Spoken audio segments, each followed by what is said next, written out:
Hi, I'm one of the organizers for this summer's game of Cahoots, and if you're sitting there asking yourself, but what is Cahoots? You're watching the right video. Think of Cahoots as just a really intense game of capture the flag, except there's a huge number of people playing, it lasts for several days, and it spans all across Monroeville. But there are a couple more big differences in Cahoots as opposed to your standard run-of-the-mill game of capture the flag, and that's what we're going to cover in this video. The first real difference is the fact that there's going to be more than two teams. There will actually be several teams, and of course then this means several flags to be captured. Each team, or in Cahoots, keeping with the whole mob theme, we call them families. Each family will control a place in Monroeville somewhere, like a park or something. Let's say the old Monroeville Park. This is your family's headquarters, your base of operations if you will, and it's where you're going to be keeping your flag most of the time. The next big difference is actually where the name Cahoots comes from. The idea is that in real life there are no teams. There's no set of rules stopping you from doing whatever you want, except maybe, I don't know, gravity or something. So in this version of Capture the Flag, there's nothing keeping you on a certain team. What I mean is, at the beginning of the game, people will be divided into equal teams. But the moment the game actually begins, players can choose to align themselves with anybody or any team they want. Think of the teams as just a cause you align yourself with.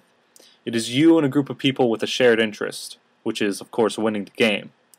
But you're a human being, and at any point, you can change your interests. So yes, there will be lies. There will be betrayal and suspicion and accusations, or any other form of backstabbery. But this is what makes Cahoots crazy fun to play, the fact that it revolves completely around this idea of trust.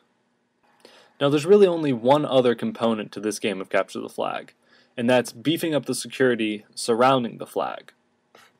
Now this takes a little bit of an explanation, but bear with me for a second, I promise it's not that hard.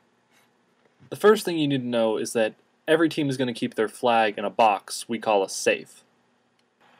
So right now, if you're playing on the red team, your flag's pretty much up for grabs.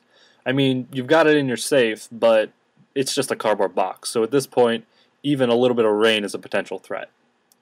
But you'll notice that on the map there are parks that are highlighted in gray. These are areas that are waiting to be captured. So if the red team is feeling a little extra paranoid, what they can do is wait until a certain hour or two of the day called capture hours, which are listed on the website, and during that hour or two they can go to another park and capture that park for their team. At the park is a lock and a key. The lock they can somehow fasten to their safe, making it more secure.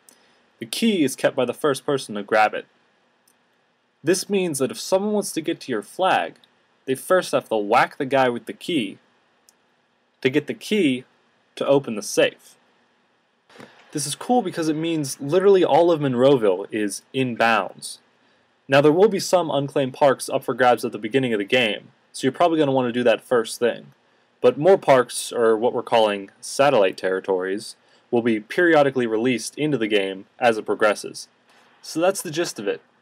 I know it's going to be a lot of fun this summer, and I hope you decide you want to be a part of this. If you're interested, here's the website. If you already know or can tell it's going to be the shiznit and want to play, join the Facebook group. And if you have any questions whatsoever, here's my email. You can ask me anything.